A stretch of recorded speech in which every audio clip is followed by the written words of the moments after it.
Hello everyone, I hope you are doing well. Today we'll talk about how to fix or how to solve the problem of Etsy app. You click on settings.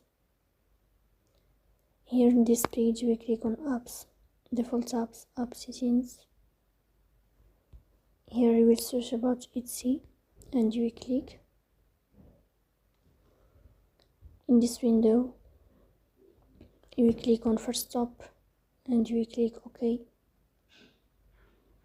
Here you will go to storage.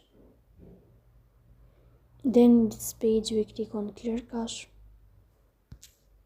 As you see in this window, we will go to Play Store.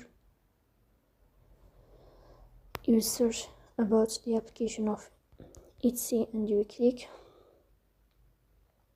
And then you will update your app if you find updates. So that's all. Don't forget to support us.